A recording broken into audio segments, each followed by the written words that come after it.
our screencast is really just going to focus on the election of 1876. And so the election of 1876 is a very controversial election in American history.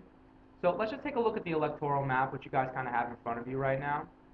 If you look at the electoral map here, um, what you should be seeing is that, again, you have kind of a very sectional divide. The northern states, primarily except for like New York and New Jersey, are voting Republican. But you do see, I mean, you do see some northern states voting Democrat, which kind of shows you that Northerners are kind of growing kind of discontent with Reconstruction and kind of are starting to switch back to the Democratic Party in some states, and it is kind of more contested. It's not solidly Republican in the north.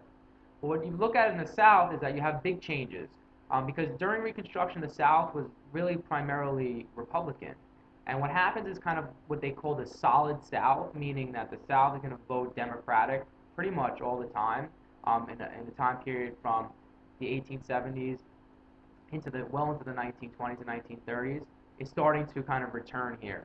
And the only states that are going to be Republican here are going to be South Carolina, Louisiana, and Florida. And really where the controversy comes up here in the election of 1876 is over these three states, because there is widespread voter fraud and voter intimidation going on in the South.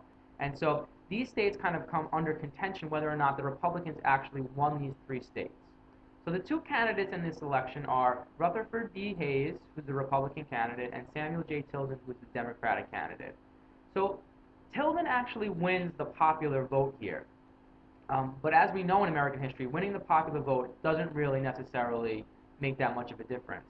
And Rutherford B. Hayes here, without these three states, he loses the election. But with these three states, he's able to win the election. So Congress really has to kind of get some kind of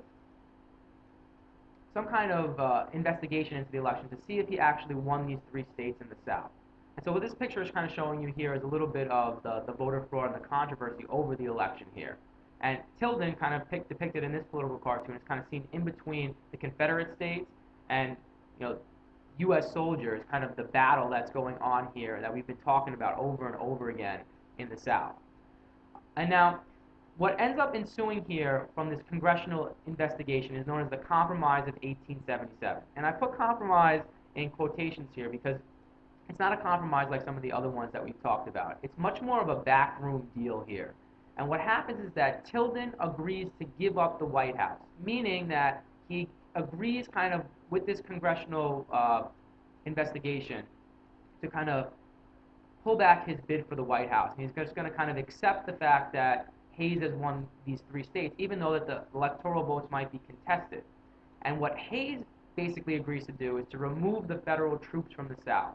So in several southern states, you still have federal troops in there trying to uh, make sure and ensure that Southerners abide by the 15th and 14th Amendment, and black people in the South get their full equal protection of the rights. And so Hayes decides that he's willing to pull out federal troops from the South in exchange for getting the White House. Now, Hayes, for the most part, was planning to take the troops out of the South anyway after he came into office. And so for him, this is kind of like a no-brainer. And so he makes this deal. Now, this quote, what this quote really means, is kind of gives you the essence of what the Southerners wanted. Yes, the Southerners want to win the White House. They would like Tilden, the Democrat, to win in the White House. But this South Carolina newspaper editorial really kind of sums it up very well. What they really want, to them, yes, winning the White House would be nice, but much more important is getting the Northerners, getting the federal rule, getting the Union Army out of the South. And what they want, again, is home rule. They want the South the way that it used to be, run by white Southerners, and so that they can kind of control who goes to the polls, who gets elected, and kind of take back their state legislatures and take back their states is really what they want.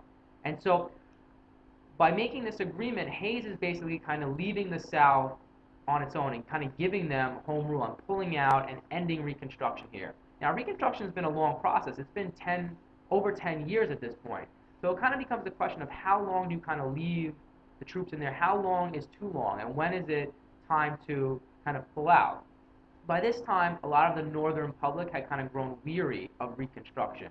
And so Hayes is also kind of appealing to popular sentiment here that we've had enough.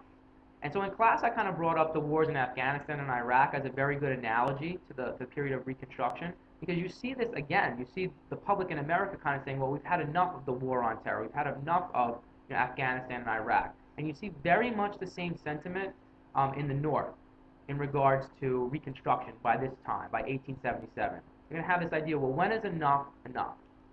Now, this political cartoon, it kind of got a little bit cut off here, but this political cartoon, I think, really kind of sums up a lot of people's opinions about what happened here in this election.